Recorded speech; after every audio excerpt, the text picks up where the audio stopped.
Alhamdulillahirrabbilalamin. Assalatu wassalamu ala al-mab'uthi rahmatan lil alamin. Nabiyina Muhammad wa ala alihi wa sahbihi wa man tabi'ahum bi ihsanin ila yaumiddin, amma ba'd.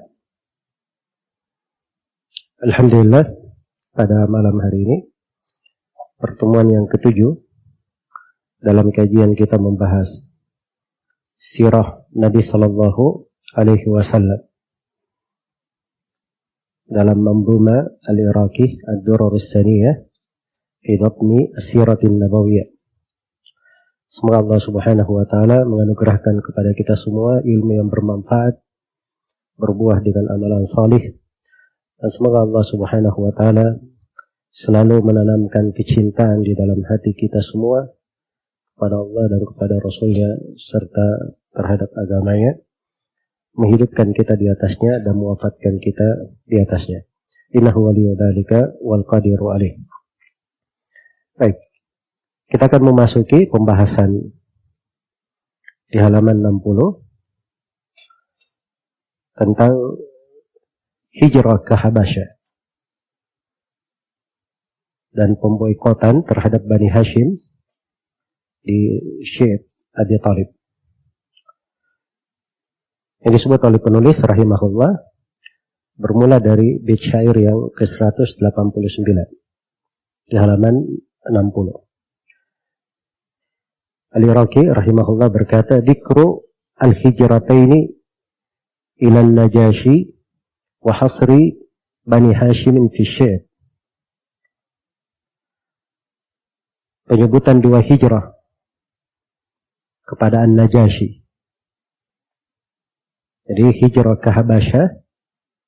Habasyah ini waktu itu adalah sebuah negeri. Rajanya adalah An-Najashi. Iya. Dan para sahabat berhijrah ke sana 2 kali. Ini akan diuraikan kisahnya.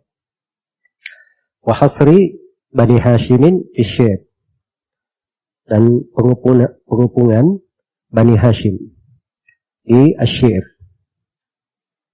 Jadi ini 2 kisah di dalam satu bab ini. Baik. Kisah yang pertama, kata beliau, "Lamma fashal Islam wa ishtadda ala man aslama al-bala' wa hajaru ila ashamatin fi Rajabin min sanati 5 madat lahum min an-nubuwati."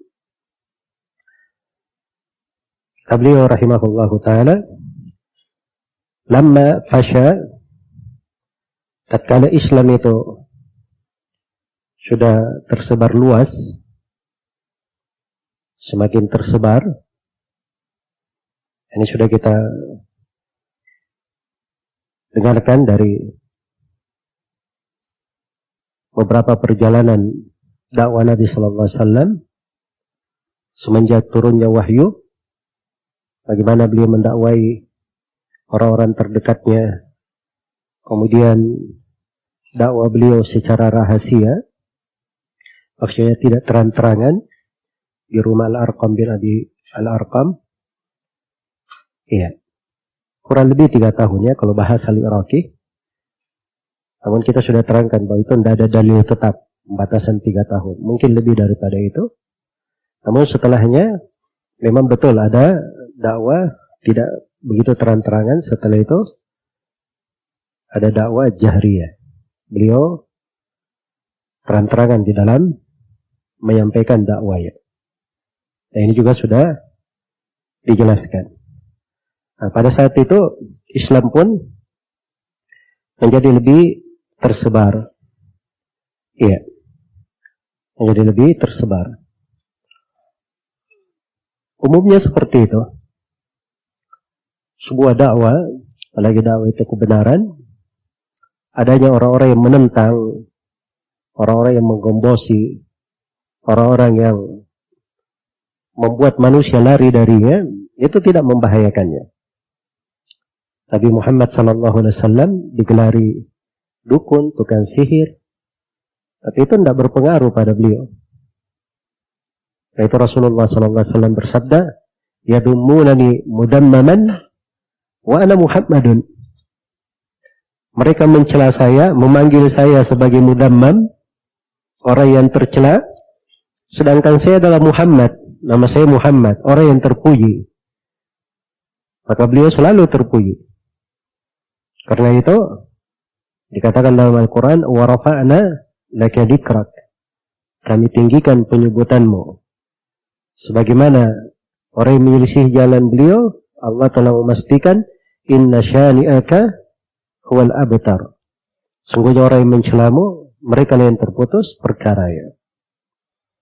Iya. Dan kadang kebaikan seperti itu. Kebaikan itu kadang kalau ingin lebih tersebar, Allah jadikan pada kebaikan itu ada ujian, cobaan melalui lisan orang-orang yang hasad. Orang-orang yang memusuhi. Ya, dari lisan mereka, justru itu menambah kebaikan menjadi bertambah cahaya, bertambah penyebarannya di tengah manusia. Karena itu kata seorang penyair, idza aradallahu nashra fadilatin qawiyat ataha laha lisan hasudi. Apabila Allah menghendaki tersebarnya kebaikan yang berlipat-lipat, kebaikan yang bergulung-gulung, Allah akan menjadikan pada kebaikan tersebut ada lisan-lisan hasad yang membicarakannya. Ada lisan-lisan hasad yang membicarakannya. Jadi Islam semakin tersebar. Ya, di tempat ini atau sebelumnya, kadang di pembahasan sirah itu disebut keislaman Hamzah bin Abdul Muttalib, paman Rasulullah Sallallahu Alaihi Wasallam. Jadi sejumlah tokoh-tokoh Quraisy, orang-orang yang memang mereka ini dipandang di Quraisy mulai masuk Islam. Ya, Umar bin Khattab, kemudian Hamzah bin Abdul Muttalib. Maka ini membuat orang-orang Quraisy semakin resah dengan hal tersebut. Maka saat Islam itu tersebar, washtadda ala man aslama al-bala. Siksaan pun terhadap orang yang masuk Islam itu semakin menjadi-jadi, semakin berat. Iya. Dan ini memang kondisi di Mekah. Kondisi di Mekah. Orang-orang yang misalnya seperti Umar, Hamzah, ini mereka tergolong orang-orang terpandang di tengah orang-orang Quraisy. Mungkin gangguan dan cobaan yang mereka hadapi tidak seperti sahabat-sahabat yang tidak punya kekuatan, orang-orang yang lemah. Apalagi dia adalah budak-budak misalnya, orang-orang miskin. Nah, itu gangguan dan siksaan terhadap mereka sangat berat sekali. Iya. Maka di kondisi yang seperti ini, Allah Subhanahu wa Ta'ala memberikan kelonggaran terhadap umat. Yaitu prinsip ciri pokok di dalam agama. Ketika ada hal yang memberatkan umat, Allah Subhanahu wa Ta'ala memudahkan untuk mereka kemudahan-kemudahan. Diberi jalan keluar. Diberi jalan keluar. Itu menjadi kaidah umum di dalam syariat kita. Al-masyaqqa tajlibut taysir. Hal yang memberatkan itu mendatangkan kemudahan. Mendatangkan kemudahan. Menjadi sebab datangnya kemudahan. Maka mereka pun diizinkan untuk berhijrah. Hijrahnya ke mana? Hajaru ila ashamatin. Mereka berhijrah kepada Ashama. Ashama ini adalah nama An-Najashi. An-Najashi itu gelar ya. An-Najashi gelar. Dia gelar untuk setiap orang yang menjadi raja di Habasyah. Jadi siapa saja yang menjadi raja di Habasyah, maka dia pasti disebut apa? An-Najashi. Sama, kalau dia menjadi raja di Mesir, dia disebut apa? Disebut Fir'aun, kan begitu? Iya. Jadi beliau ini namanya Ashama. Iya. Baik. Dan Najashi, An-Najashi, iya, adalah seorang raja yang menegakkan keadilan. Dia beragama Nasara. Tapi beliau ini dikenal sebagai orang yang menegakkan keadilan. Baik. Iya. Jadi disebutkan di dalam buku-buku sirah bahwa Nabi Shallallahu Alaihi Wasallam berkata kepada para sahabatnya, bertebaranlah kalian di muka bumi, Allah akan mengumpulkan kalian nanti. Maka sebagian sahabat ada yang bertanya, kami pergi kemana? Maka dikatakan kepada mereka, pergilah kalian, berhijrahlah kalian ke Ardil Habasyah, ke bumi Habasyah. Fa'inna biha malikan la yudlamu indahu ahad. Karena di bumi Habasyah, di tanah Habasyah, itu ada seorang raja, siapa yang berada di situ, dia tidak akan dizalimi. Dia tidak akan dizalimi. Baik. Maka kaum muslimin pun berhijrah ke Habasyah. Kapan kejadiannya? Diterangkan di sini, fi Rajabin min sanati 50 madat lahum minan nubuwah. Ini kejadiannya pada bulan Rajab pada tahun 5 dari kenabian. Jadi setelah Nabi diangkat sebagai Nabi di tahun ke-5. Mulai ada hijrah ke mana? Hijrah ke Habasyah. Iya. Baik. Kemudian Al-Iraqi terangkan berapa orang yang berhijrah ke Habasyah. Berapa orang yang berhijrah ke Habasyah. Saya akan terangkan nanti ya apa makna hijrah dan pelajaran-pelajaran di belakang hijrah. Cuman kita selesaikan dulu gambaran dari Al-Iraqi rahimahullah tentang bagaimana proses hijrah ini. Jadi kata beliau, khamsun minan nisa'i wa 12 minar rijali kulluhum qad hajara. Ya. Ada 5 dari perempuan ditambah 12 laki-laki. Semuanya melakukan hijrah. Hijrah ke mana? Ke Habasyah. Jadi hijrah ke Habasyah yang pertama, jumlah sahabat yang berangkat berhijrah jumlahnya berapa? 17 orang semuanya. 17 orang. 5 perempuan dan 12 orang laki-laki. Iya. Ini yang disebut oleh Ibnu Sayyidin Nas, ini yang dijadikan sandaran oleh Al-Iraqi di sini. Walaupun Ibnu Ishaq, beliau hanya menyebutkan 4 perempuan. Hanya menyebutkan 4 perempuan. Namun ini di istidrak ditambah oleh sejumlah ulama yang menulis tentang sirah ini. Baik. Jadi semuanya jumlahnya ada 17 orang. 12 orang laki-laki, 5 orang dari perempuan.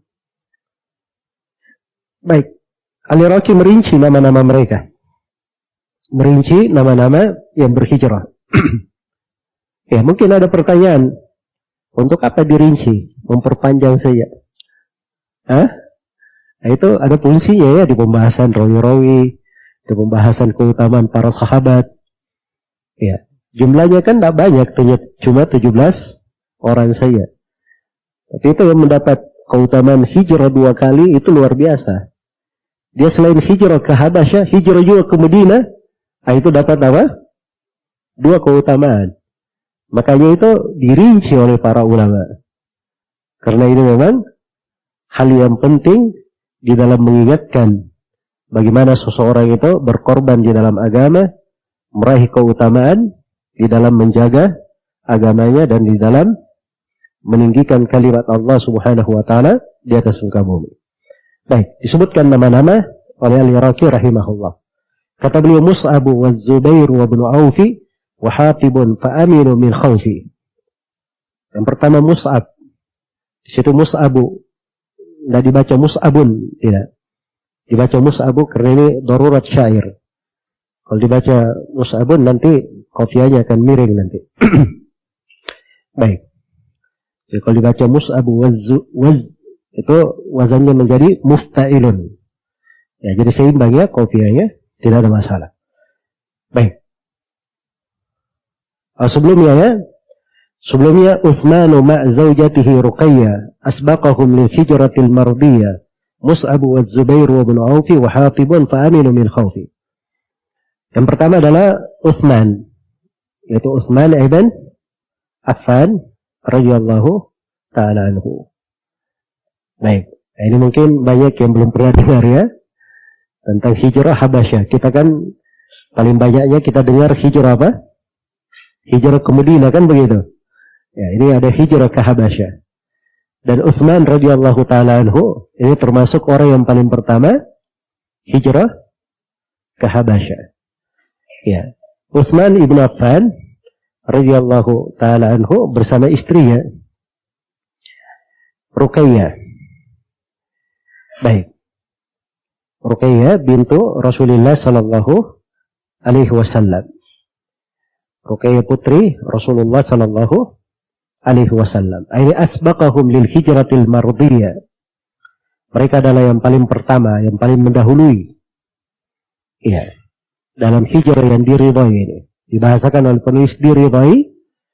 Sebab ini memang dari amalan ibadah yang dihitung di dalamnya. Karena orang-orang yang berhijrah itu punya keutamaan tersendiri. Orang-orang yang berhijrah dari negeri kafir ke negeri yang dia bisa menegakkan agamanya di situ, menampakkan dari syiar-syiar Islam, maka itu adalah keutamaan yang sangat besar. Baik, karena itu dibahasakan oleh penulis hijrah al-mardiyah. Baik, jadi ini sudah dua nama ya, Utsman bin Affan dan Ruqayyah bintu Rasulullah sallallahu alaihi wasallam. Baik. Setelah itu yang ketiga Mus'ab. Yaitu Mus'ab. Mus'ab ini dibaca Mus'ab ya. Beliau adalah Mus'ab ibn Umair. Ya. Radhiyallahu anhu. Dan dimaklumi ya bagaimana keutamaan Mus'ab bin Umair. Ya, saya tidak merinci ya dari biografi setiap sahabat yang disebut. Karena kalau setiap sahabat saya beri biografi, nanti kita terlalu meluas di pembahasan sirah ini. Yaitu cocoknya nanti di pembahasan lain. Bukan di sini kita merinci dari sirah-sirah kehidupan para sahabat. Ya, belajar tentang sirah kehidupan para sahabat itu bagus ya. Itu bagus. Dan itu bagian dari kecintaan terhadap para sahabat Rasulullah SAW. Dan kecintaan terhadap orang-orang yang memperjuangkan agama, murid-murid langsung Rasulullah sallallahu alaihi wasallam. Ya, tapi di sini kita lebih banyak memfokuskan seputar sirah Nabi sallallahu alaihi wasallam dan kejadian-kejadian yang berlalu di dalam hari-hari kehidupan beliau setelah beliau diangkat menjadi seorang Rasul sallallahu alaihi wasallam. Jadi Mus'ab bin Umair itu yang ketiga. Kemudian Az-Zubairu. Az-Zubair yaitu Az-Zubair ibn al-Awwam. Ya. Kemudian yang kelima Wabnu Aufin. Wabnu Auf yaitu Abdurrahman ibn Auf. Lalu yang keenam Wahatibu. Ya. Wahatibun nama lengkap beliau adalah Hatib Ibnu Amr. Hatib Ibnu Amr. Iya. Baik. Kemudian yang ketujuh dikatakan fa'aminu min khawfi. Ini penyebutan bagaimana kondisi mereka begitu mereka berhijrah ke Habasyah. Mereka pun merasa aman dari apa? Ketakutan. Jadi Habasyah beda agama. Beda agama. Tapi di sana mereka tidak ada yang mengganggu. Ya, rajanya menegakkan keadilan. Tidak ada yang dizalimi. Tidak ada yang dizalimi. Baik. Nah, itu hidup bersama namanya. Ya, antara manusia yang berbeda agama. Mereka menganut agamanya masing-masing, menegakkan syiar agamanya masing-masing. Tapi tidak ada yang dizalimi. Nah, itu namanya toleransi yang benar. Jelas ya? Bukan toleransi dalam bahasa sekarang ini. Ya, toleransi kalau bahasa sekarang ini di kalangan kaum munafikin, yaitu bahasa syar'inya ya, kaum munafikin. Kalau bahasa sekarang kadang mereka sebut liberal, ya. Atau yang semisal dengan itu bahasa syar'inya kaum munafikin. Kaum munafikin. Kalau di kalangan kaum munafikin ini, toleransi itu artinya kita kadang-kadang ikut dalam perayaan mereka, bahkan ikut dalam sebagian ritual ibadah mereka. Jelas ya? Atau yang semisal dengan itu. Ini tidak benar ya. Itu tidak dikenal. Di kalangan penganut agama lain saja, mereka tidak pahami itu sebagai toleransi. Kok dia bisa bawa pemahaman seperti itu? Baik. Ini keliru ya, mencampur adukkan. Mencampur adukkan antara agama. Iya. Dan itu hanya berasal dari sifat kaum munafikin. Nasallallahu alaihi wassalam. Baik, jadi mereka di sana aman dari ketakutan. Kemudian di antara sahabat yang berhijrah adalah kada ibnu Mas'udin Abu Salamatin wa zawjuhu tusahibu. Berikutnya Ibn Mad'un. Ibn Mad'un ini nama beliau Utsman. Utsman Ibn Mad'un. Ini dari sahabat yang sudah berlalu bersama kita ya, termasuk as-sabiqin al-awwalin, orang-orang yang pertama masuk Islam. Iya. Berikutnya Ibnu Mas'ud, yaitu siapa? Abdullah Ibnu Mas'ud. Ya, Abdullah Ibnu Mas'ud sudah berlalu ya, pembahasan bab tersendiri bagaimana sebab keislaman beliau. Berikutnya Abu Salamah. Ya, Abu Salamah Ibn Abdul Asad Al-Makhzumi. Ini saudara sesusuan Rasulullah sallallahu alaihi wasallam. Wa zawjuhu tusahibu, bersama istrinya menemaninya. Zawjuhu artinya apa? Istrinya. Ini bagi yang belajar bahasa Arab kadang aneh ya. Ya, biasanya kan kalau orang baru belajar bahasa Arab, zaujun suami, zaujatun istri, kan begitu. Kalau ada tak marbutohnya berarti apa? Istri. Sedangkan ini zaujun. Ada tak marbutoh di situ? Tidak ada. Berarti diartikan apa? Suami atau istri? Ya gak mungkin kan diartikan suami. Mas Abu Salamah suaminya menyertainya. Ya harusnya istrinya menyertainya. Kan begitu. Nah, itu fasih di dalam bahasa Arab ya. Dikatakan kepada istri zauji. Itu lebih fasih daripada mengucapkan kepada istri zaujati. Nah, itu harus dipahami ya. Kenapa? Dia boleh nggak memakai tamar buta? Karena asalnya penggunaan zauji itu bermakna pasangan. Jadi dia tidak mesti memakai apa? Tamar buta. Sudut yang kedua di bahasa Arab itu, kalau perempuan sudah jelas, tamar butanya juga tidak diperlukan. Misalnya haid. Perempuan yang haid dikatakan haid. Tidak dikatakan haidatun, tidak. Tapi dikatakan apa? Haid. Kenapa tidak ada tamar butanya? Karena tidak ada di dunia ini laki-laki yang haid. Jelas ya? Yang ada cuma apa? Perempuan. Makanya tidak pakai tamar buto pun nggak ada masalah. Karena sudah jelas. Karena sudah apa? Sudah jelas. Baik. Jadi Abu Salamah dan istrinya. Istri beliau Ummu Salamah. Nama Ummu Salamah Hindun bintu Abi Umayyah. Hindun bintu Abi Umayyah. Ya, Ummu Salamah ini digelari sebagai Zadur Rukab, bekal para pengendara. Itu ada kisah tersendiri beliau ketika berhijrah. Ya, jadi subhanallah para perempuan itu selain mereka mendampingi suaminya berhijrah, juga ternyata di perjalanan ya mereka bisa memberikan manfaat kepada rombongan di dalam perjalanan tersebut. Dan itu diizinkan di dalam syariat. Sepanjang kehormatan seorang perempuan tetap terjaga dan mereka aman dari apa? Aman dari fitnah. Baik. Ini Ummu Salamah radhiyallahu taala anha. Baik, mungkin saya nanti akan bacakan kisah bagaimana Ummu Salamah bercerita ketika terjadi perdebatan di depan An-Najasyi dalam kisah yang akan datang nanti. Di situ Abu Salamah atau Ummu Salamah ada andil di dalam menuturkan, mengisahkan kejadian-kejadian di situ. Baik. Kemudian kata beliau, Abu Hudayfatin abuhu Utbatu wa zawjuhu bintu Suhailin Sahlatu wa ibnu Umairin Hashimun wa Amiru ibnu Rabi'at al-Halifun Nasiru wa zawjuhu Layla Abu Sabratama zawjatihi ay Ummu Kulthumin Juma. Ya. Berikutnya yang berhijrah adalah Abu Hudayfah. Ya.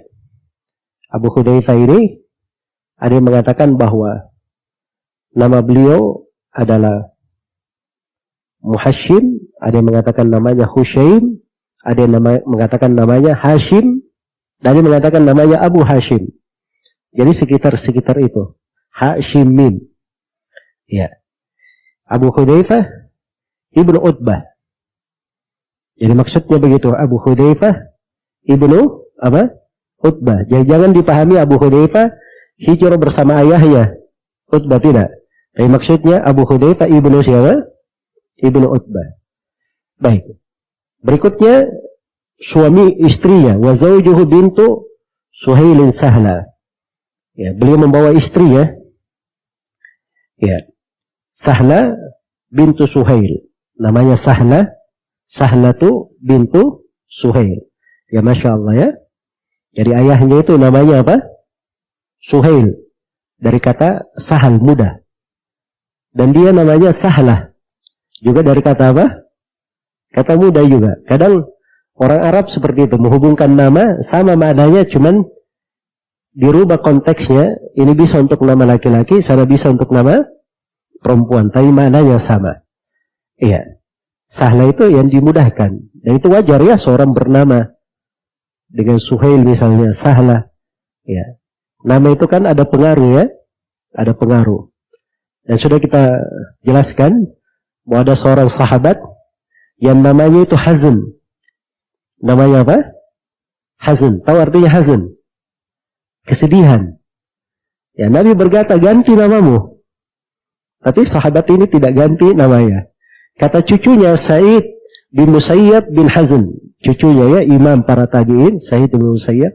Kata beliau, terus menerus kesedihan menimpa keluarga kami. Ya. Jadi kadang nama itu ada pengaruh. Jelas ya? Maka carilah nama yang bagus. Kalau dipanggil juga enak kedengarannya, ada bentuk doa untuknya. Bentuk doa untuknya. Atau paling tidak kalau seorang misalnya namanya kurang bagus, sulit lagi dia ganti, apalagi sekarang gitu ya. Mau ganti nama, panjang urusannya. Pengadilan segala macam. Ya, dia pakai kunyah. Pakai kunyah, Abu Fulan, Ummu Fulan, supaya dia dipanggil dengan hal yang apa? Hal yang baik, hal yang bagus. Baik. Jadi Sahla bintu Suhail. Berikutnya wa ibnu Umair Hashimun.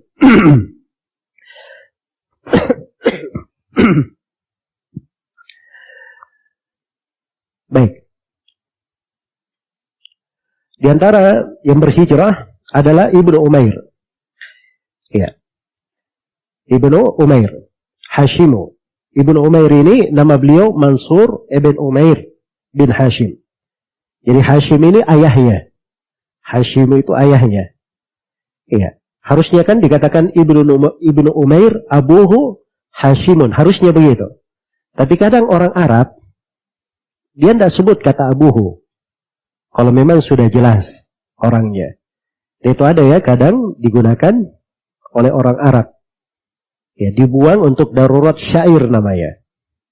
Untuk darurat syair. Jadi nama lengkap beliau Mansur bin Umair bin Hashim. Iya. Mansur bin Umair bin Hashim. Berikutnya wa Amiru ibnu Rabi'at al-Halifun Nasiru. Ya. Berikutnya adalah Amir ibn Rabi'ah.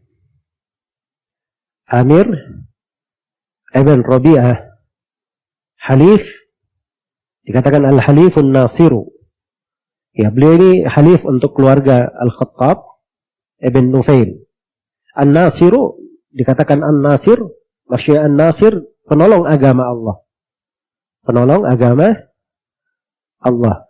Kalau Al-Halif itu, kalau bahasa Indonesianya, aliansi ya, seorang yang saling melindungi, saling bersekutu untuk menjaga, itu disebut halif. Ya, itu salah satu dari 3 penggunaannya dalam bahasa Arab. Baik. Untuk al-hilf. Ya, an-nasiru artinya menolong agama.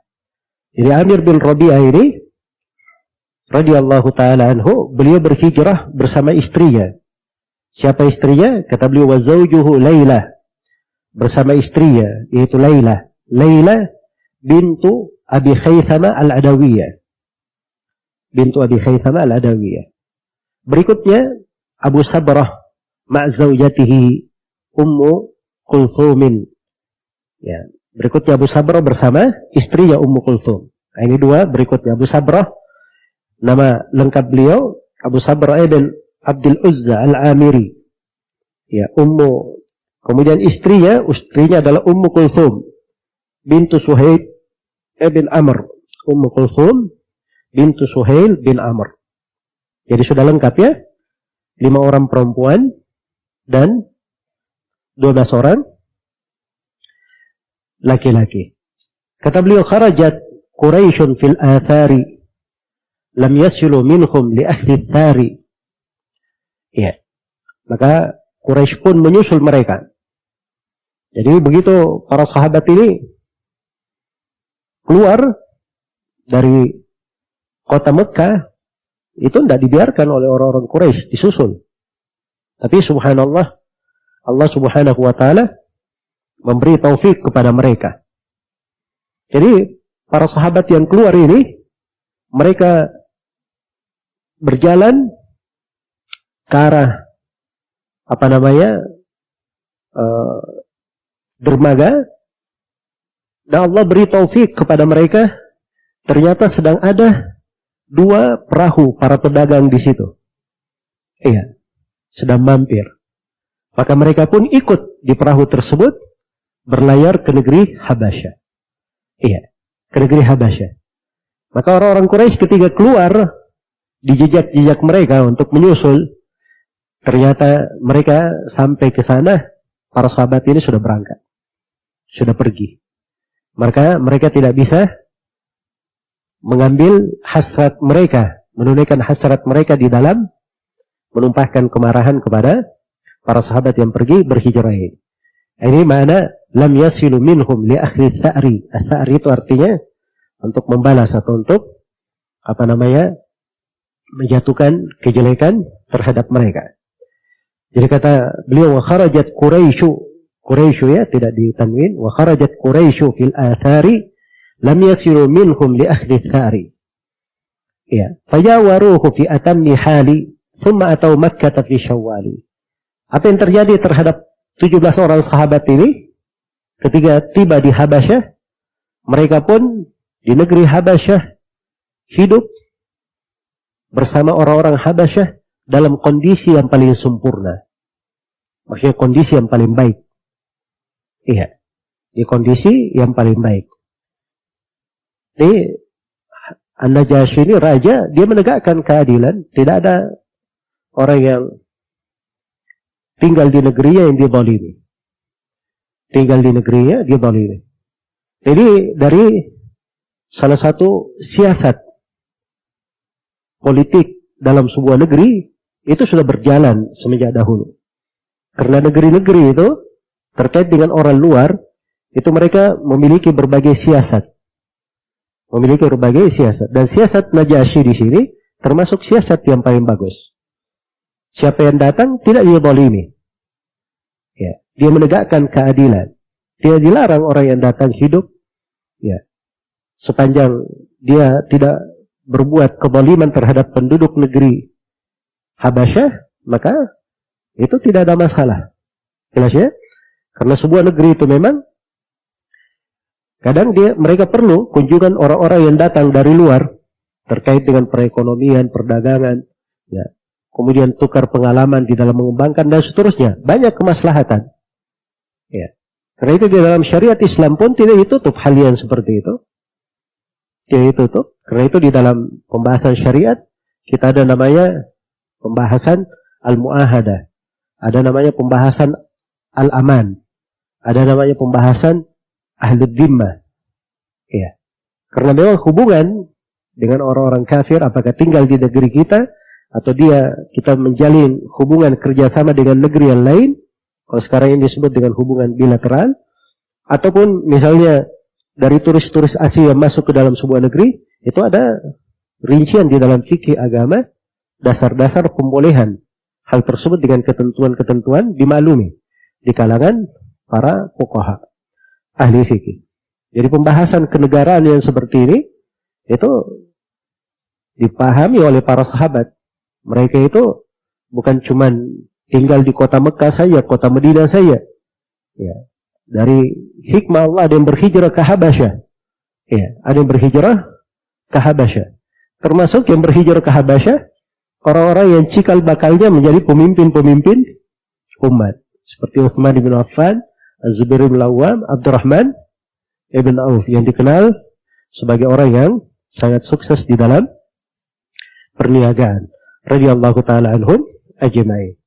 Jadi wawasannya ya luas ya di dalam hal-hal yang terkait dengan penataan dunia dan penataan tegaknya sebuah negeri. Nah, ini harus kita pahami. Ya, seorang penuntut ilmu itu kadang dia berada di sebuah kota, di sebuah negeri, berpindah ke sebuah tempat yang lainnya, itu kadang dia melihat hal-hal tertentu, ya bisa dia masukkan sebagai hal yang bermanfaat. Suatu saat kalau dia punya bekal ilmu yang bagus, hal-hal yang bermanfaat ini bisa dia tata menjadi sebuah keahlian tertentu, menjadi sebuah manfaat tertentu untuk manusia. Baik, berikutnya setelah mereka aman di sana di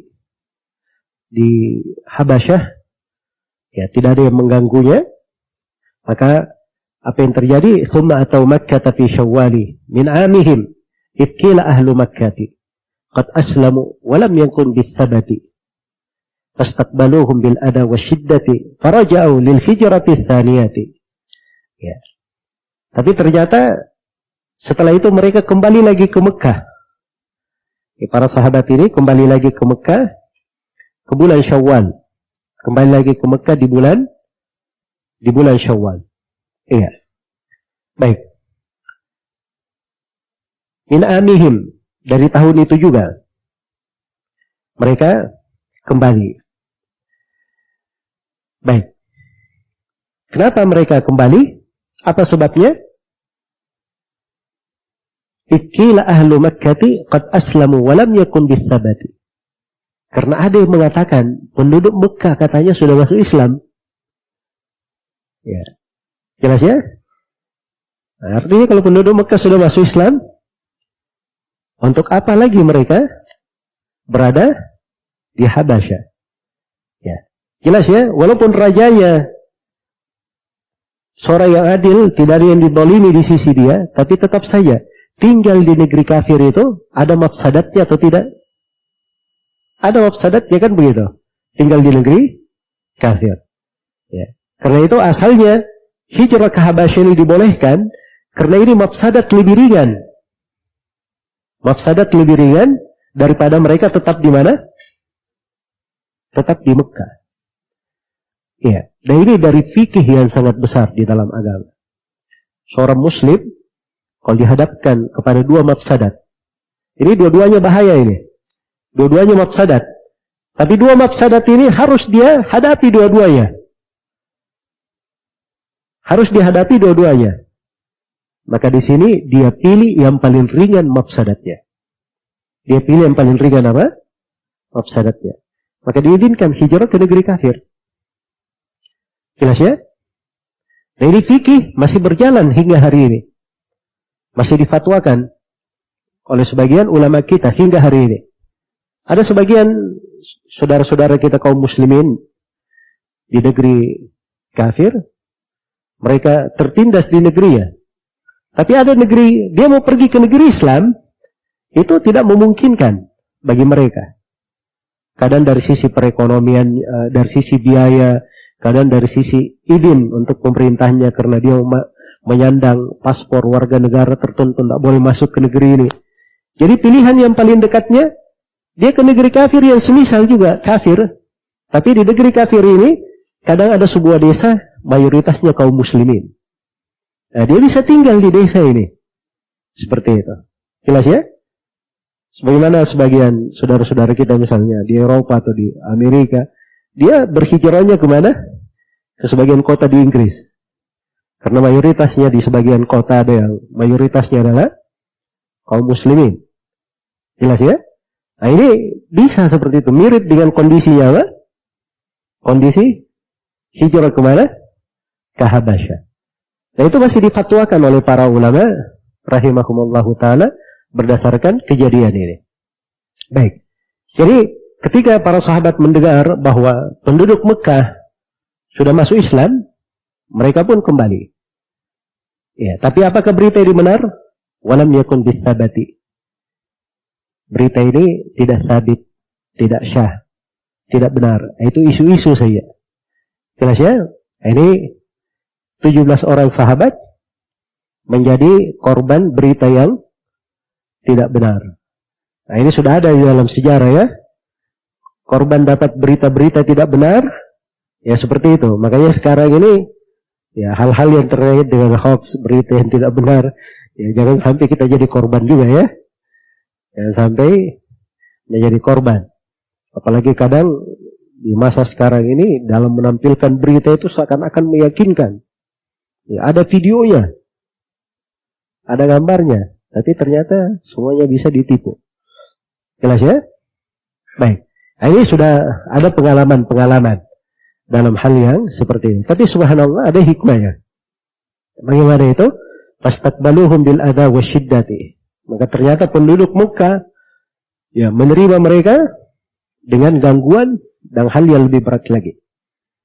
Ya, dengan siksaan. Jelas ya? Ada yang menyebutkan bahwa sebab para sahabat yang hijrah ini kembali karena katanya penduduk Mekah sudah masuk Islam. Dan disebutkan ada kisah ya, namanya kisah Nabi itu membaca surah An-Najm, lalu disusupkan oleh syaitan di bacaan beliau kalimat-kalimat yang membuat orang-orang kafir Quraisy berkata, oh kalau begitu tidak ada lagi perbedaan antara kita dengan Nabi Muhammad Sallallahu Alaihi Wasallam. Tapi ini kisahnya adalah kisah yang lemah di kalangan para ulama. Walaupun makna dari kejadian, itu mungkin saja kejadian itu terjadi ya. Mungkin saja itu kejadian terjadi, tetapi dari sudut riwayat itu adalah riwayat yang lemah. Riwayat yang lemah. Jadi secara umum kita pahami saja secara global bahwa mereka ini dapat berita, katanya orang-orang Mekah sudah masuk Islam, ternyata tidak seperti itu. Iya. Akhirnya apa yang terjadi? Faraja'u lil hijrati tsaniyah. Maka mereka kembali lagi untuk hijrah kedua kalinya. Ini namanya hijrah yang keberapa? Hijrah yang kedua. Hijrah yang kedua ke Habasyah. Jumlahnya lebih banyak lagi. Baik. Jadi sekarang sudah hijrah yang keberapa? Hijrah yang kedua. Berapa jumlah orang yang hijrah kedua ini? Kata beliau, fi mi'atin addur rijali min humu isnani min ba'di thamanina humu. Jumlahnya ada 100 orang. Ada berapa? 100 orang. Dari 100 orang ini, laki-lakinya jumlahnya 82. Berarti perempuannya berapa? Hah? 18. 82 orang laki-laki, 18 orang perempuan. Ini di hijrah yang kedua. Termasuk di hijrah yang kedua ini adalah Ja'far ibn Abi Thalib radhiyallahu ta'ala anhu. Iya. Baik. Akan kita baca ya tentang kisah mereka didatangi oleh utusan orang-orang Quraisy. Dikatakan panazalu indan Najasyi ala atammi halin wa taghayyaba al-mala ala nabi wa ala ashabihi. Mereka pun turun tinggal di negeri Najasyi di kondisi yang paling baiknya. Dan al-mala, orang-orang kafir Quraisy, mereka pun taghayyab, mereka marah dengan hal tersebut, marah terhadap Nabi dan terhadap para sahabatnya. Iya, saking marahnya mereka karena hal tersebut. Ini bayangkan ini 100 orang. Kalau kemarin cuman 17 orang, ini 100 orang. Ya, semuanya pergi meninggalkan Mekah. Nah, ini kekhawatiran mereka semakin besar. Orang-orang keluar meninggalkan mereka, nanti mereka akan menjadi semakin apa? Semakin besar. Menjadi semakin besar. Baik. Nah, itu selalu ya, kekufuran seperti itu. Syaitan itu memberi wahyu kepada wali-walinya. Ya. Memberi wahyu kepada siapa? Wali-walinya. Dibisiki mereka. Bisikan-bisikan, pikiran-pikiran, ide-ide. Lakukan begini, begini, begini, begini. Ya. Termasuk ide syaitan kepada mereka. Mereka ini mendatangi An-Najasyi. Nah, itu kisahnya penuh dengan pelajarannya di kisahnya. Ya. Sebenarnya layak untuk kita jelaskan panjang lebar kisah ini, tapi waktu untuk pelajaran tidak cukup ya untuk hal ini. Kisahnya ada di Musnad Imam Ahmad dan selainnya, dan sanadnya sahih. Ya, bisa dilihat di Musnad Imam Ahmad dalam kisah yang panjang. Dan hadits ini disahihkan oleh Syekh Al-Albani dan guru kami Syekh Muqbil rahimahumullahu ta'ala. Iya. Kisah ini berasal dari jalur Ibnu Syihab Az-Zuhri dari Abu Bakar bin Abdurrahman bin Al-Harith dari Ummu Salamah. Ya. Dari Ummu Salamah radhiyallahu anha. Siapa Ummu Salamah? Ummu Salamah siapa? Hindun bintu Abi Umayyah. Baik, Ummu Salamah ini siapa? Istrinya siapa? Istrinya Abu Salamah dahulu. Setelah Abu Salamah meninggal, Ummu Salamah dinikahi oleh siapa? Rasulullah sallallahu alaihi wasallam.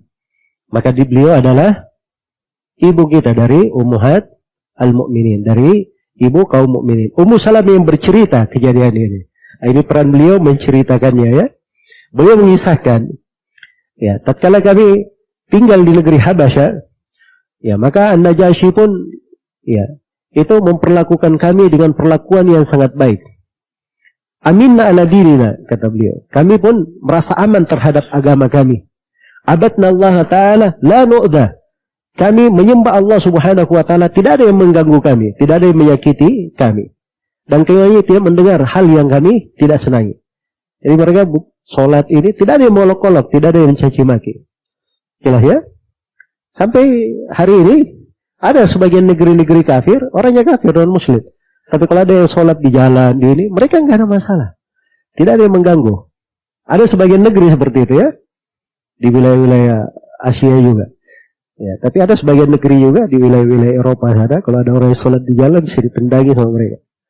Ya, nasallallahu alaihi. Jadi berbeda ya kondisi. Sampai hari ini seperti itu. Baik.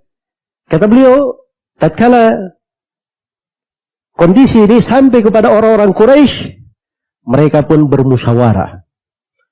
Ya, agar supaya mengutus kepada An-Najasyi 2 orang yang sangat handal.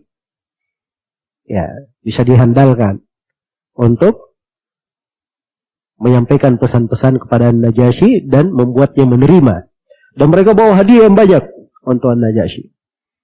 Hadiah yang mereka ambil dari kota Mekah, hal-hal yang jarang. Hadiah ini dari perkara yang menakjubkan mereka. Iya. Jadi mereka bawa dari hadiah-hadiah ini, begitu sampai di Habasyah, setiap pendeta An-Najasyi, orang-orang dekatnya, itu dikasih hadiah. Semuanya dikasih hadiah. Tidak ada satu pendeta pun kecuali apa? Dikasih hadiah. Ini lobby-lobby tingkat tinggi ya. Ya. Baik. Jadi semuanya dikasih hadiah. Jadi ini sebelum mereka bicara kepada siapa? Kepada An-Najasyi. Nah, pada setiap orang yang mereka beri ini, mereka pun mulai berbicara. Pendetanya dulu. sekitarnya dulu dibicarai. Ya. Kami ini datang ke sini, ya, karena di negeri kalian, di negeri raja, ya, ada anak-anak muda, mereka sebut anak-anak muda. Supaha, orang-orang dungu, tidak berakal kata mereka. Ya, mereka ini meninggalkan agama kaumnya. Mereka juga tidak mau masuk ke agama kalian. Ya, nah, itu selalu ya, seperti itu. Tidak masuk ke agama kaumnya, tidak masuk ke agama kalian. Ini uslub di dalam memanas-manasi, itu biasa ya. Cara sebagian manusia, seperti itu. Mereka ini bawa agama bid'ah kata mereka. Ya. Agama yang kami tidak kenal, kalian juga tidak mengenal agama ini. Maka kami ini diutus oleh tokoh-tokoh di tengah kaum kami supaya membawa mereka pulang. Ya. Maka tolong sampaikan kepada raja supaya raja ini memberi perintah agar menyerahkan mereka kepada kami. Ya, dan jangan berbicara kepada mereka. Karena kami ini lebih tahu aib mereka. Dan lebih mengenal apa yang dicela terhadap mereka. Maka dijanjikanlah oleh orang-orang dekat Najasyi ini, ya, kami akan bicara. Jelas ya? Baik. Akhirnya setelah itu mereka pun datangi Najasyi. Juga kasih hadiah. Diterima oleh Najasyi hadiahnya. Ya, kemudian dua orang ini sebagai utusannya mulai berbicara tentang maksudnya mereka datang. Wahai raja, kami didatang ke sini karena ada sekelompok anak muda yang safih, ya, tidak ada akalnya, mereka telah keluar dari agama mereka meninggalkan kaumnya dan seterusnya ya, dari apa yang mereka sebut tadi. Kepada sama dengan sebut pendeta-pendeta ini. Maka permintaan mereka kami minta supaya mereka dikembalikan. Mendengar hal tersebut, ya, ketika mereka berdua berbicara seperti itu, ini orang-orang sekitarnya berkata, "Sodaku, mereka ini benar, wahai raja. Harusnya mereka kita kembalikan. Kaumnya lebih tahu tentang aib mereka." Mendengar hal tersebut, marah An-Najasyi. Ya, sangat marah An-Najasyi. Dia berkata, "La, haimullah. Tidak demi Allah. Saya tidak akan menyerahkan mereka kepada mereka berdua. Ya, saya tidak akan menyerahkan satu kaum yang mereka ini cinta hidup di sekitar kita. Mereka telah tinggal di negeri kita, memilih saya terhadap orang lain. Dia tidak pergi ke negeri lain, kok dia pilih saya? Ya. Maka saya tidak akan menelantarkan mereka sampai saya tanya. Harus saya tanya dulu tentang ucapan dua orang ini. Kalau ucapan mereka ini benar, tidak ada masalah, saya kembalikan. Tapi kalau tidak seperti itu, saya akan menahan mereka. Dan saya akan melindungi, ya, mereka. Maka diutuslah utusan kepada para sahabat yang hijrah di Habasyah ini. Mereka pun akhirnya bermusyawarah. Singkat ceritanya, mereka pun memenuhi undangan An-Najasyi. Sudah terhampar majelis besar. An-Najasyi disertai dengan tokoh-tokoh agamanya, pembesarnya, kitab-kitab suci mereka terhampar. Ya. Ini kayak persidangan besar. Maka Najasyi pun bertanya kepada mereka, ini agama yang kalian berpisah dengan kaum kalian. Kalian tidak masuk ke agama saya, tidak masuk juga ke agama yang lain dari seluruh agama yang ada di tengah manusia ini. Ya. Maka kata Ummu Salamah, yang berbicara waktu itu adalah Ja'far ibn Abi Talib radhiyallahu ta'ala anhu. Ya, Ja'far bin Abi Talib ini setelah itu beliau berhijrah lagi kemana? Ke Madinah. Ikut perang bersama Nabi SAW dan mati syahid di perang apa? Di perang Mu'tah. Akan datang kisahnya nanti ya. Di pembahasan kita akan datang kisahnya. Baik. Jadi Ja'far bin Abi Talib yang menjadi juru bicara. Maka Ja'far bin Abi Talib pun menjawab. Ayuhal Malik, wahai raja. Kunna qauman ahla jahiliyah na'budul asnam. Kami dulu ini adalah satu kaum jahiliyah. Kami menyembah berhala-berhala. Wa na'kulul maita, kami makan bangkai-bangkai. Wa na'til fawahish, kami melakukan kekejian-kekejian. Wa naqta'ul arham, kami memutus silaturahmi. Wa nusi'ul jiwar, dan kami tidak hidup dengan damai. Ya'kul qawiyyu minad dhaif, yang kuat memangsa yang lemah. Takunna ala dalik, kami dulu di atas seperti itu. Sampai Allah mengutus kepada kami seorang Rasul yang kami kenal nasabnya, kami kenal kejujurannya, kami kenal amanahnya, dan kami kenal akan kesuciannya. Iya. Maka Nabi ini mengajak kami untuk beribadah hanya kepada Allah. Ya, dan melepas segala peribadatan yang dahulu kami lakukan dan ayah-ayah kami kepada bebatuan berhala-berhala. Dan Nabi ini memerintah kami untuk jujur dalam berbicara, menunaikan amanah, menyambung silaturahmi, dan hidup dengan baik, dan menjaga, jangan mengganggu hal-hal yang diharamkan, menjaga jangan sampai menumpahkan darah. Dan Nabi ini melarang kami melakukan kekejian. Nabi ini melarang kami berucap hal yang dusta. Dan Nabi ini melarang kami memakan harta anak yatim. Melarang kami untuk menuduh perempuan baik-baik dengan tuduhan zina. Kami diperintah beribadah kepada Allah Subhanahu wa Ta'ala, tidak berbuat kesyirikan. Kami diperintah untuk sholat, zakat, puasa. Disebutkan berbagai. Ini uslub Ja'far bin Abi Thalib ini luar biasa ya. Beliau kasih poin-poin yang paling pokoknya di dalam Islam. Poin-poin yang paling masuk akalnya. Iya. Seperti ini hal, siapa saja yang mendengarkannya, dia pasti akan menerimanya. Apalagi An-Najasyi. An-Najasyi dia ada background ahlu kitab. Masih ada sisa-sisa dari kitab yang benar dia terima, kan begitu. Baik. Jadi beliau masih berbicara panjang, beliau uraikan. Ya. Di dalam hal tersebut, maka kesimpulan An-Najasyi, ya, waktu itu An-Najasyi tanya, apakah Nabi ini, kan mereka sudah sebutkan bahwa Nabi Muhammad membawa Al-Quran, adakah sesuatu yang kamu bawa dari hal yang dibawa oleh Nabi ini? Maka Ja'far bin Abi Thalib pun membacakan permulaan dari surah Maryam. Permulaan dari surah Maryam. Kaf, ha, ya, ain, shad. Maka apa yang terjadi? Kata Ummu Salamah, fabaka wallahi Najasyi hatta akhdala lihiyatah wa bakat asaqifatuhu hatta akhlasu masahifahum hina sami'u ma tala alaihim. Kata Ummu Salamah, demi Allah Najasyi menangis sampai basah jenggotnya. Ya. Jadi Najasyi saja punya jenggot ya. Orang Nasara. Nah, dia mengatakan jenggot itu orang goblok yang pakai. Ya. Ada di masa dahulu ya. Baik. Dan menangis pula seluruh pendeta-pendetanya yang hadir di situ. Sampai mushaf-mushaf kitab-kitab mereka ini, lembaran-lembaran mereka itu basah dengan tangisan mereka. Iya. Jadi luar biasa ya. Ketika mereka mendengar Ja'far bin Abi Thalib membaca surah Maryam. Nah, ini dari dahsyatnya Al-Quran. Dan memang ini tidak ada surah terhadap orang Nasara yang lebih dahsyat dari surah apa? Surah Maryam ini.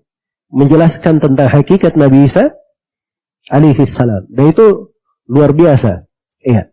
Sampai di pengalaman orang-orang yang banyak masuk Islam, itu ketika mereka membaca surah Maryam, mereka mendapat hidayah untuk apa? Untuk masuk Islam. Ya, dengan hal tersebut. Kata Najasyi, inilah sebenarnya yang dibawa oleh Nabi Musa. Sama persis yang dibawa oleh Nabi Musa. Keluar dari satu lentera yang sama. Ya. Kata Najasyi, wallahi demi Allah, la uslimuhum ilaikum abadan wala akad. Demi Allah, tidak akan saya serahkan mereka ini kepada kalian. Dan tidak akan mungkin saya serahkan. Iya. Maka, apa yang terjadi? Keduanya pun keluar dalam keadaan apa? Terhinakan dengan hal tersebut. Tapi subhanallah, dua utusan ini tidak menyerah. Ya, berkata Amr bin As, wallahi besok kita akan datangi lagi dia. Ya, kita akan datangi. Adapun satunya Abdullah bin Abi Rabi'ah, dia berkata, dan dia ini lebih hati-hati daripada siapa namanya? Daripada Amr ibn As. Abdullah bin Rabi'ah berkata jangan. Ya, jangan. Tapi dia berkata enggak, besok kita akan datangi. Kita akan berkata kepada Najasyi bahwa mereka ini ada sangkaan buruk terhadap Nabi Isa bin Maryam. Ya. Ya, ini apa namanya? Senjata mereka berikutnya. Jadi ahlul batil itu tidak ada habisnya. Sudah KO seperti itu ya. Ya, itu susun strategi lagi untuk melawan. Jadi jangan menganggap bahwa mereka itu kalau sudah KO di satu ini, mereka sudah mati, belum tentu.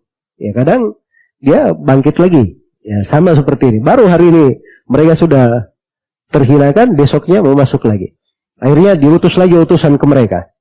Karena mereka berkata, wahai raja, innahum yaquluna fi Isa bin Maryam qawlan adhiman. Mereka ini berucap tentang Nabi Isa ucapan yang sangat dahsyat, ucapan yang sangat besar.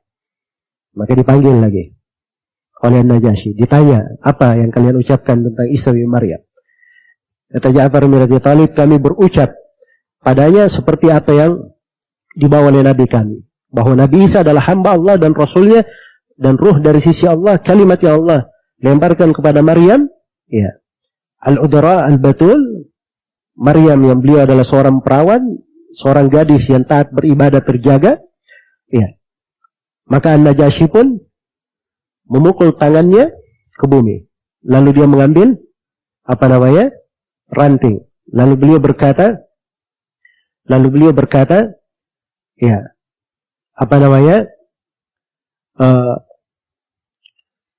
lalu An-Najasyi berkata bahwa apa yang kalian ucapkan tentang Nabi Isa itu seperti itu keadaannya. Maka mereka pun akhirnya diberi jaminan oleh An-Najasyi. Idhabu fa antum suyumu bi ardi. Pergilah kalian. Kalian adalah orang-orang yang aman di tanahku, di bumiku ini.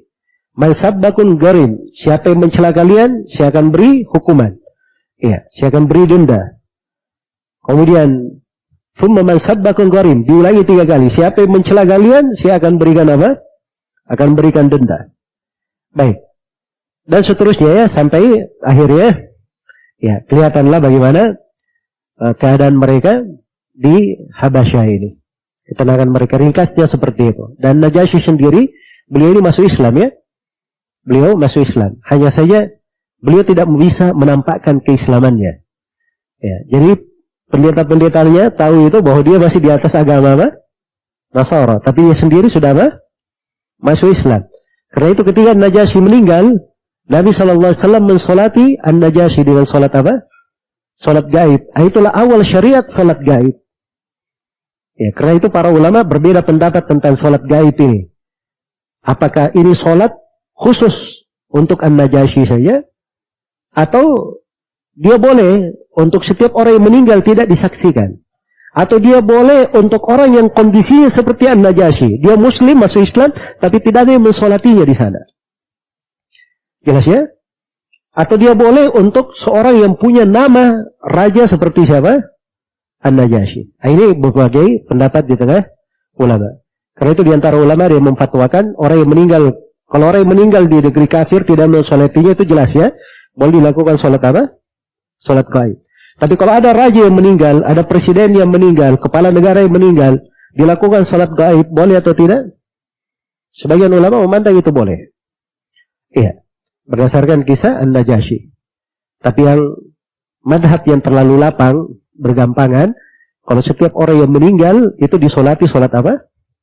Salat gaib. Ini juga banyak ya, tersebar di negeri kita, di di Indonesia ini kan sering kan? Ada keluarganya meninggal misalnya, dia di Jakarta, dia meninggal di Sumatera. Dia minta kepada penduduk masjid untuk sholat gaib untuk keluarganya di mana? Di Sumatera. Ini terlalu, melapangkan perkara. Iya. Jelas? Dan itu madhab memang di sebagian ulama Syafi'iyah. Sampai di Yaman juga seperti itu. Ada sebagian ulama Yaman itu, dia masih hidup. Tapi sudah dilakukan sholat gaib untuknya beberapa kali. Ya. Kenapa? Karena beliau ini dicintai oleh manusia. Nah, di sana orang-orang yang tidak suka kepada dakwah beliau itu selalu menyebarkan Syekh Fulan itu sudah mati. Ya, maka masyarakat di sana salat gaib. Tahunya karena diberitakan sudah mati, akhirnya mereka salat apa? Salat gaib. Ya, seperti Syekh Muhammad bin Abdul Wahab Al-Usabi itu ya, Syekh Mukbil itu berulang kali orang salat gaib di pelosok-pelosok. Ya, karena ada orang-orang yang tidak suka mereka. Caranya seperti itu, membuat manusia, untuk apa lagi kamu dengar mereka? Mereka sudah mati. Tapi masyarakat awam ini malah melakukan apa? Salat gaib untuk mereka. Iya. Sebenarnya di dalam hadits Ummu Salamah yang panjang itu tentang kisah hidup mereka di Habasyah, itu banyak sekali pelajarannya di dalamnya. Iya. Itu cocok untuk diperhatikan terkait dengan masalah interaksi dengan orang-orang non-muslim. bagaimana cara berdakwah, cara berbicara, berhujjah, ya, dan muamalah di tengah mereka dalam bentuk ta'awun dan semisal dengannya. Baik. Kemudian setelah itu penulis rahimahullah berpindah menjelaskan tentang kejadian berikutnya, yaitu kejadian pemboikotan para sahabat Rasulullah sallallahu alaihi wasallam, pemboikotan Nabi dan para sahabatnya, ya, di Syi'ib Abi Thalib. Baik. Saya akan terangkan apa makna dari Syi'ib. Kita lihat dulu ucapan penulis rahimahullahu ta'ala di sini. Iya. Kata beliau rahimahullahu ta'ala, wa kataba al-Baghir fi kitabihi ala bani Hashim as-sahifah wa 'ulliqat bil Ka'bati asy-syarifah.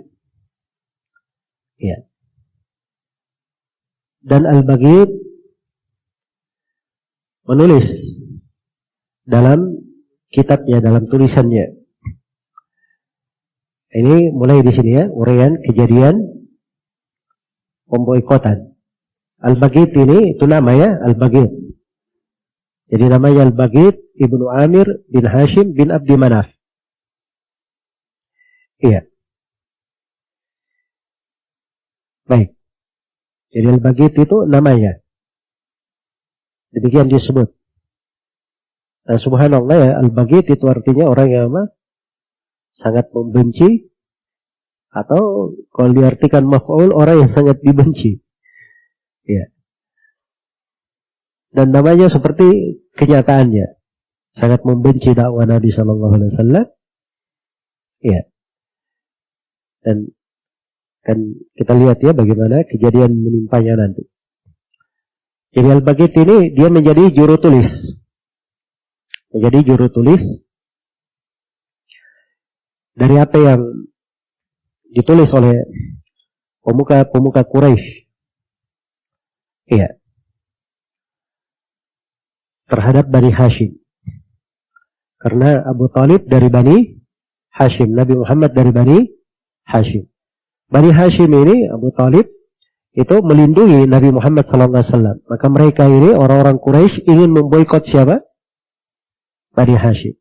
Sekaligus para sahabat yang telah masuk Islam bersama Rasulullah Sallallahu Alaihi Wasallam. Iya. Maka mereka pun menulis sebuah tulisan ala Bani Hashim, terhadap Bani Hashim, as-sahifah, sebuah sahifah, lembaran. Wa uliqat bil Ka'bati asy-syarifah, dan digantung lembaran ini di Ka'bah yang mulia, di Ka'bah Syarifah. Jadi kejadiannya di permulaan bulan Muharram pada tahun ke-7 setelah Nabi sallallahu alaihi wasallam diutus sebagai seorang rasul. Jadi di tahun keberapa? Di tahun ke-7. Artinya sudah berlalu 2 tahun dari hijrah para sahabat ke mana? Ke Habasyah. Iya.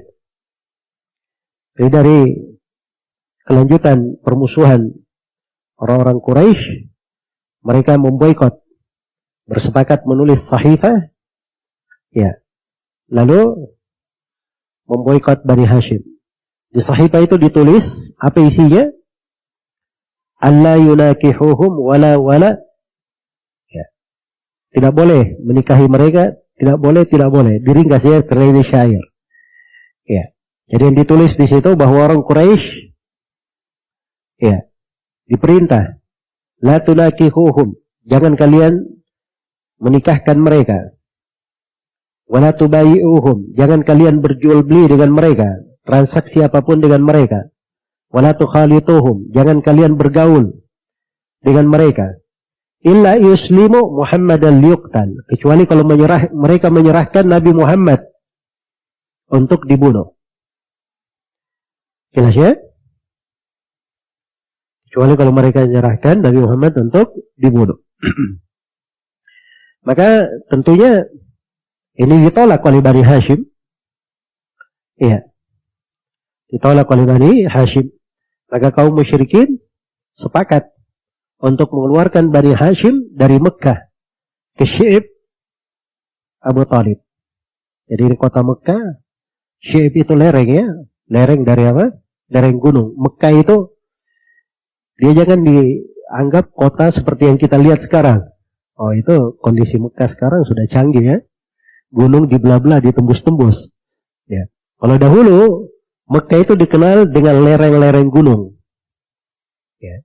Jadi kalau orang berjalan di Mekah, itu harus mengerti lereng-lerengnya. Karena itu, sering ada orang yang masuk Mekah, dia nyasar di Mekah. Itu di masa dahulu. Sampai ada seorang ahli hadits, itu digelari Abdal. Apa artinya Abdal? Orang yang tersesat kan begitu. Tapi kalau bahasa Indonesianya orang yang nyasar. Kenapa digelari Abdal? Karena dia tersesat di jalan Mekah. Bukan dia tersesat menyimpang agama dan keyakinan ya. Tapi subhanallah, zahir lakopnya buruk, tapi dia rawi thiqah ya. Rawi yang thiqah terpercaya di kalangan ahli hadis. Tapi gelarnya saya tidak bagus gelarnya. Kenapa? Karena dia pernah nyasar di Mekah. Makanya disebut apa? Abdal. Karena itu dari dahulu itu ada perumpamaan dikatakan ahlu Makkah adara bisyi'abiha. Penduduk Mekah lebih mengerti tentang lereng-lerengnya. Ya. Ini perumpamaan digunakan untuk orang yang kalau masuk ke kampung orang lain jangan sok tahu. Tanya penduduk kampung itu. Penduduk kampung lebih paham tentang kondisi apa? Kondisi kampungnya, jalannya, ya, dan seterusnya. Itu maksudnya seperti itu. Jadi dari Mekah mereka diusir oleh sepakat nih orang-orang Quraisy mengusir Bani Hashim ke seberang gunung. Itulah lerengnya Abu Talib di situ, Syi'ib Abu Talib namanya. Jelas ya? Nah, disitulah Nabi SAW para sahabat, ya, mereka diboikot, ya, Bani Hashim dan Bani Al-Muttalib di situ diboikot. Semuanya, mukminnya maupun kafirnya, yang tidak masuk Islam juga, yang penting Bani Hashim Bani Muttalib melindungi Nabi, diboikot juga. Iya. Jelas ya? Diboikot juga. Jadi ini kejadian mulai di awal Muharram pada tahun 7 setelah Nabi SAW diutus sebagai seorang Nabi. Baik. وحصروا في الشعب حتى أقبل أول عام 7 للبعث قاسوا به جهدا بشر مكث. Mereka pun dikepung di lereng itu, di Syi'ib itu, sampai datang ya awal tahun ke-7 dari Nabi diutus. Mereka pun, maksudnya kejadiannya mulai dari situ ya. Mereka pun merasakan suasana yang sangat tidak menyenangkan. Ya. Kondisi tinggal yang sangat buruk sekali. Wasumiat aswatu sibyanihimi fasa'adaka ba'du aqwamihimi. Sampai buruknya keadaan ketika mereka dikepung itu, suara-suara bayi-bayi mereka, anak-anak kecil mereka, karena kelaparan menangis itu terdengar ke kota Mekah. Padahal mereka di seberang apa? Di seberang gunung. Iya. Baik. Jadi itu didengar seperti itu. Dan sebagian dari orang-orang Quraisy ini, ada yang ketika mendengar suara seperti itu, ada yang kadang merasa tidak enak dengan hal itu. Iya. Merasa tidak enak. Maka mulailah dia mencela, kenapa kalian melakukan ini? Padahal Banu Hashim itu, mereka juga orang-orang Quraisy. Dari keluarga kita juga. Kenapa kita perlakukan seperti itu? Iya. Jadi ada orang-orang yang, tidak senang dengan hal tersebut. Ya. Dan itu disebut ya, nama-namanya. Mereka satu kaum dari Qusay. Ya. Ada Abul Bakhtari, Al-As bin Hisham, Al-Mut'im bin Adi, Hisham bin Amr ibn Al-Harith Al-Amiri, Zuhair bin Muawiyah. Itu sejumlah dari orang-orang Quraisy yang merasa tidak enak dengan kejadian ini. Wa tala ar-rasulu anna al-aradah akalat as-sahifata al-mubaghadah. Ya. Maka min jawrin wa dhulmin dhahaba wa baqiya dzikru kama qad kutiba. Dan Nabi sallallahu alaihi wasallam itu melihat, maksudnya melihat di dalam mimpi bahwa hewan-hewan tanah itu pemakan tanah itu telah memakan sahifah yang ditulis oleh Baghidah ini. Ya, telah memakan lembaran pengumuman mereka. Jadi setelah digantung di Ka'bah, mereka simpan begitu, dimakan oleh tanah. Ya, jadi semua yang ada di dalam lembaran itu, min jaurin wa dhulmin, dari kesenang-wenangan dan kezaliman, itu habis termakan oleh rayap. Yang tersisa hanya dzikir. Yang ada nama Allah atau kalimat yang bagus itu tidak dimakan oleh rayap. Ya, jelas ya? Tidak dimakan oleh rayap.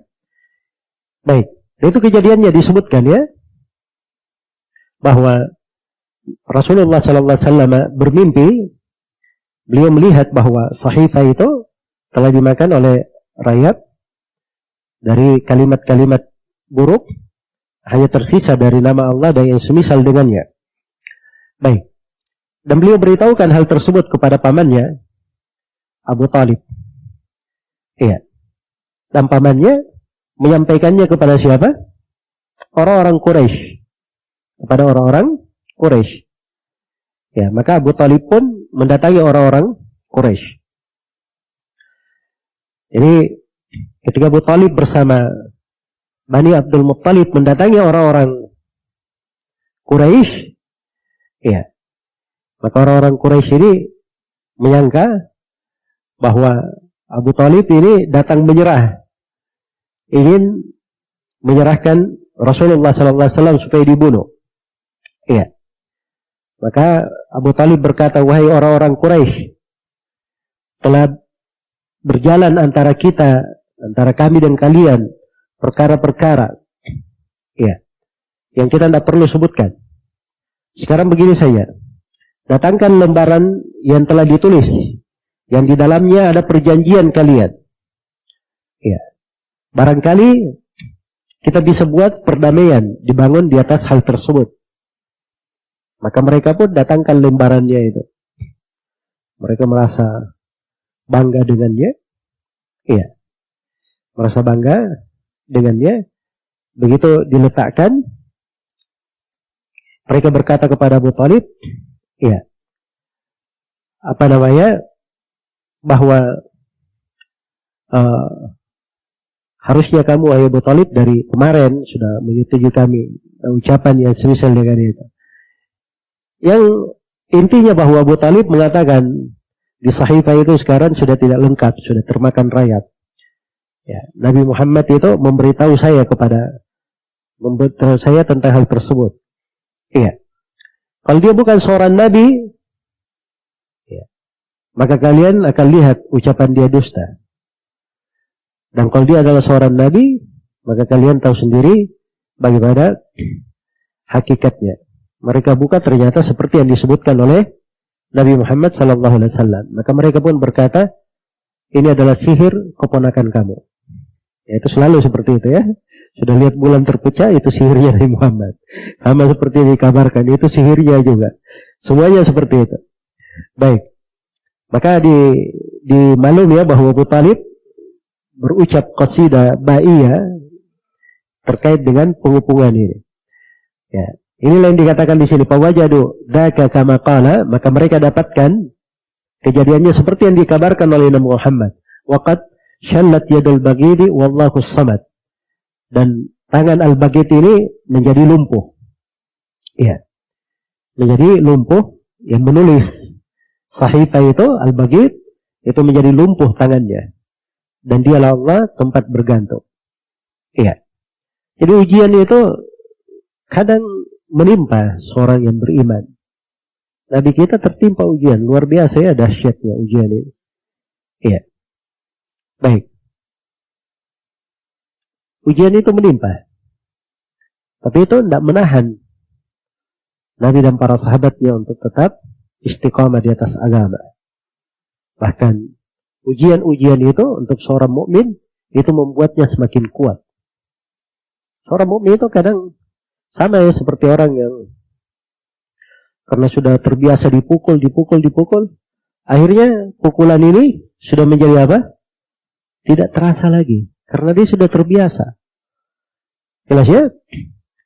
Itu kan umumnya petinju seperti itu ya, pukulan di mukanya itu kayak biasa, karena dia sudah terbiasa dengan hal tersebut. Ya.